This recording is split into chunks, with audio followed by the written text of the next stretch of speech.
Ayan, lagyan na natin ng condensed milk. Wow, sarap nito mga kalalog. Yan, no? Wow. Grabe. Siyempre, hindi natin masyadong tamisan kaya dahan-dahan lang ating paglagay. Hindi natin muna ubusin, baka sobrang tamis na.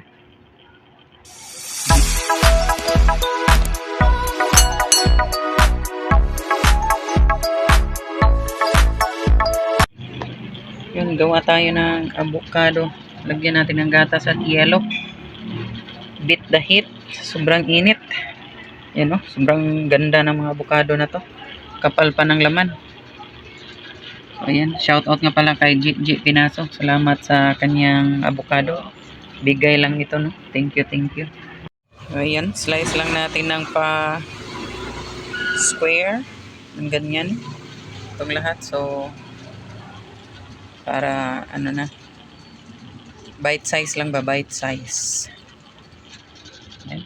At ayan na nga mga kalanog. Ayan. Tapos na natin kinayod sa kanyang shell. Cubes na yun, no? Bite size na.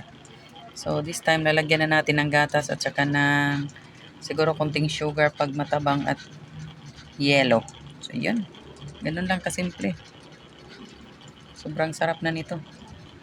Ano? Napakakapal ng kanyang laman. Oh, grabe.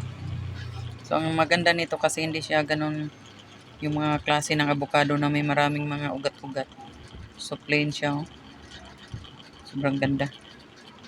So, ayan. Timplahan muna natin ng gatas.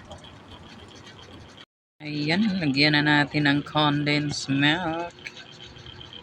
Wow, sarap nito mga kalalog. Yan, no? Wow. Grabe. Siyempre, hindi natin masyadong tamisan kaya dahan-dahan lang ating paglagay. Hindi natin muna ubusin, baka sobrang tamis na. Mahirap na may diabetic person dito. So, hindi muna natin ubusin. 3/4 lang muna ng ating isang latang gatas. Tingnan natin kung baka sobrang tamis na. Sir! So, yan. Mayroong yelo na yan sa ibabaw. Oh. Mix na natin. So, wala tayong ice cubes. Kaya yan. Crush na malalaking yelo lamang. So, importante lalamig itong ating avocado. Ayan. So, titikman natin to maya-maya kung tama lang ba ang tamis. Kasi mag-adjust pa ito kasi ano pa. Mamimelt pa itong mga yelo na nilagay natin. So, posibleng matamis ngayon, mamaya hindi na. So, maya-maya na lang pag na-melt na halos lahat itong ating yelo. Para din may tubig din siya. Ayan, kakatakam na. So, meron pa naman tayong extra gatas. O, diba? So, pinaka-easy. Easy as 1, 2, 3.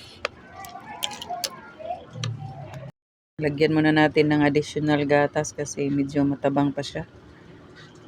May mga yelo kasi na nagme-melt pa. So, ayan. Thank you sa aking batch, G Pinaso, no? Ito na ang ating menu para sa birthday. Menu, dessert. Dessert sa birthday. Kinain na natin. So, ayan. Wow, sarap na dito. Sarap. Oh. At yan lamang mga kalanog. Maraming salamat.